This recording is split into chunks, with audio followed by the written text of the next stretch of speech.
Running back for the Washington Commanders is out for today's game. Missed a couple of practices this week with a sore hammy. Add that to the sore knee, and B-Rob is out, so Austin Ekeler, Jeremy McNichols, and the third back, Chris Rodriguez, will get the running attack for the burgundy and gold here from East Rutherford, New Jersey.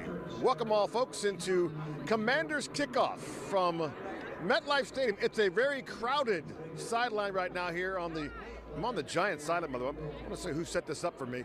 It is a beautiful, crisp Sunday morning, but of course that news, B-Rob being out. It's the 2-6 not-so-Giants against the 6-2 Washington Commanders. And of course, they're still trying to get over last week's win over the Chicago Bears. So that's the news, that B-Rob is out. Austin Ekeler will be the main back featured for this Washington Commanders offense. Of course, Jayden Daniels can run as well. That's it from here for just a short spell.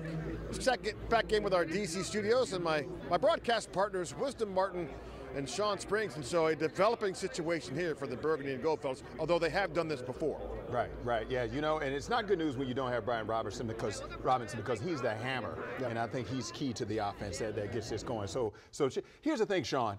These two teams played each other just a little more than a month and a half ago. We saw what happened. Since then, though, the Commanders and Giants, they're like the inner and the outer loop of the Beltway. Completely different directions. You know, you got the Commanders are winning, and the Giants are losing. It's that simple. The Giants 2-5. So New York has lost 3 straight. There's still a problem, have been a problem for this team in the past. What say you about this being a rivalry game, a division game? Well, first of all, I don't like hearing the news that Brian Robinson, who had 133 yards in week 2 against the Giants, is out, because we need that hammer against pretty tough defensive front and Dexter, led by Dexter Lawrence and stuff like that. But it's a division game, like you said, on the road. We got to go on the road in the month of November. I'm going to tell you about the month of November. Okay.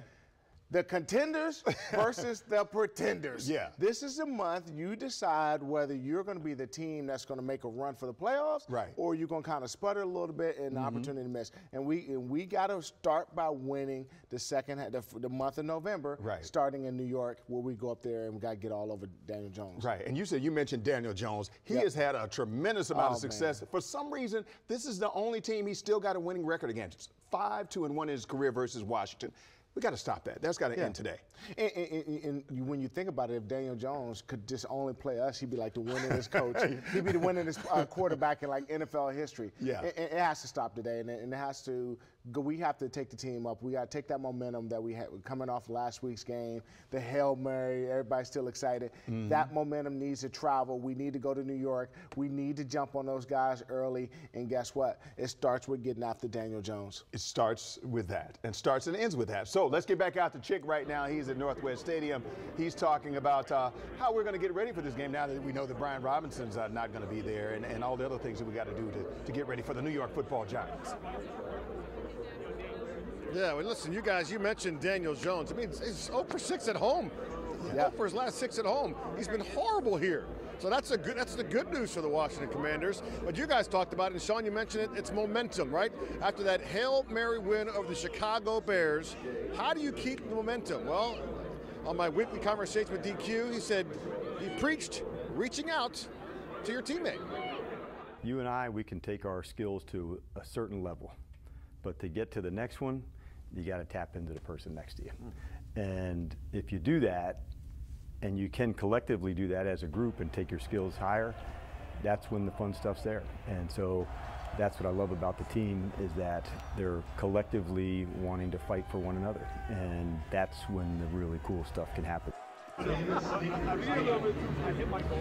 You can hear the rest and the entire conversation with DQ on WUSA 9+. Been some really good conversations over the first 8 weeks. All right, Wisdom, Sean, key me up. Keys to the Game is sponsored by your Washington area Toyota dealers. All right, it is time for Keys to the Game. Sean, as we look ahead to this afternoon's game against the Giants, You have 3 keys to a Commanders victory, and the first one, we mentioned Daniel Jones' name several times. You got to put some pressure on. He's a quarterback. He's 0-6 at home. He's hearing it from the New York media. We have to keep that momentum. We have to get after him. He will make mistakes. And if you can pressure Daniel Jones, get him moving around, but keep him in the pocket, but get him looking at the rush instead of trying to get down the field, guess what happens? You can sack him, you can get after him. He'll make a mistake. Right. So he's the start. Get after him. Right. He's been sacked 25 times already this year. And your second key to the game, we saw this last week. The only touchdown we scored, it was a great one. Yes. That Hail Mary was amazing. But we were down there on our end of the field a lot and came away with field goals. We don't want field goals. Yes. In the first game, week 2, we had 7. Now we got to score when we get in the red zone. Here's the deal.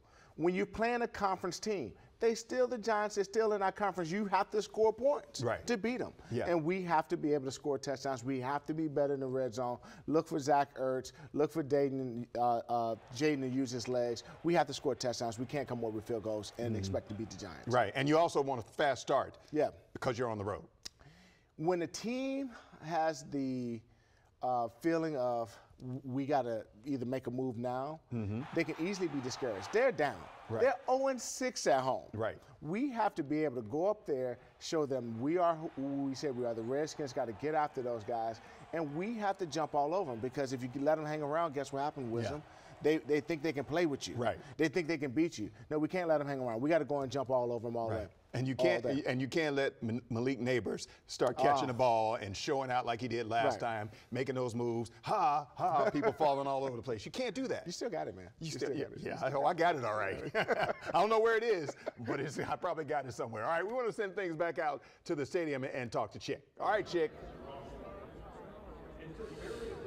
All right, boys. You remember, by the way, in preseason, they faced the New York Jets at this very stadium, and Jaden Daniels threw a nice little deep pass. He wasn't supposed to throw that pass. He kind of sheepishly looked at the sidelines like Michael Jordan after a big night and said, sorry, Coach.